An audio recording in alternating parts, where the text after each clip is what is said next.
Para finalizar nossa sessão 7, a Reforma Protestante, a gente faz a nossa aula 35, que é a Reforma Inglesa. Wycliffe e os Lollardos já haviam pavimentado o caminho para a Reforma Protestante na Inglaterra, tanto com a tradução da Bíblia, quanto com seus panfletos, seus escritos e a sua teologia contrária, vamos dizer assim, pelo menos em certa medida, à teologia católica, né? Mas a tradução da Bíblia por William Tyndale e o Miles Coverdale entre outras coisas, aspectos importantes, como a gente havia falado, sobre a questão da tradução das escrituras para o vernáculo, né? Então essas duas figuras fazem parte, portanto, desse aspecto que é fundamental para a Reforma Protestante e que acontece também no contexto da Reforma Inglesa.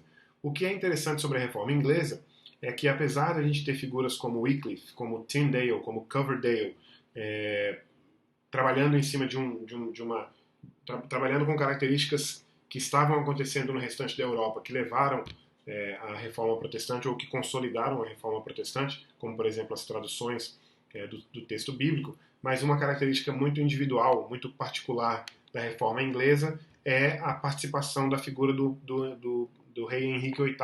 Né? O que acontece aqui é uma sequência de problemas que a gente pode considerar como pessoais / políticos, né? Não são apenas pessoais, porque tem envolvimento político, e obviamente não são só políticos, porque tem a ver com o casamento, com alguns casamentos do Henrique VIII, e nesse sentido seria pessoal também, né? Mas o que acontece é que o casamento do Henrique VIII com a Catarina de Aragão é infeliz por várias razões, obviamente, né, íntimas ou pessoais, mas também pelo fato de que não há um herdeiro homem, que era algo pelo qual o Henrique desejava, algo que o Henrique planejava, e portanto ele se casa com Ana Bolena. Esse casamento não é aceito pela Igreja Católica, e por causa desse aspecto, né, a gente tem sempre isso na história, né?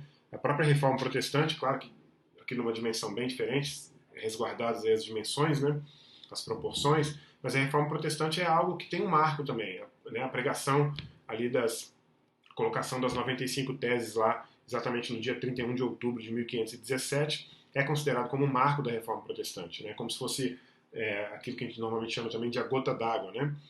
A gente viu isso quando a gente falou sobre o cisma de 1054, né? Séculos de problemas e de repente um fenômeno, um aspecto, uma situação que pode ser considerada como muito pontual, muito específica, muito particular, que desdobra naquilo que a gente pode chamar de do ponto de não retorno, né? Ou seja, o point of no return, ou seja, a partir daquele ponto já não havia mais como ter retorno, né? Como eu disse, a gente viu esse exemplo então no cisma de 1054, a gente viu esse exemplo na própria Reforma Protestante de 1517, e acontece a mesma coisa com o rompimento das relações entre a Inglaterra e Roma, obviamente no aspecto político, social e religioso, principalmente religioso, quando a Igreja Católica não aceita o casamento do Henrique VIII, que precisava se casar com outra pessoa, não apenas para satisfazer, enfim, os seus próprios planos pessoais, é claro, mas para que ele tivesse, afinal de contas, o seu herdeiro, filho, né? A partir desse rompimento há o confisco de terras romanas na Inglaterra. Eu li agora há pouco um texto sobre Winthrop, e ele era neto de uma das pessoas que havia recebido terras, que havia comprado terras nesse período. Então, há o confisco de terras e a venda dessas terras, né, para os nobres, enfim, para a classe alta da Inglaterra. Mas acontece que depois do Henrique VIII há um período de conciliação com a Elizabeth I, e esse período de conciliação é um período que vai causar problemas como esse próximo aqui agora, o puritanismo. Afinal de contas, os puritanos tinham a impressão de que a reforma na Inglaterra não havia sido finalizada, que a reforma não havia ido longe o suficiente, não havia abrangido todos os setores da vida inglesa, e além do mais, o fator conciliação era um fator que preocupava, obviamente, os mais, a gente pode chamar aqui, os mais radicais, né? Eles são perseguidos e acabam se refugiando nos Estados Unidos, inclusive o exemplo que eu citei agora há pouco do Winthrop, fugindo para os Estados Unidos é um exemplo pertinente, né? Então essa é a reforma protestante, aliás, essa é a reforma inglesa.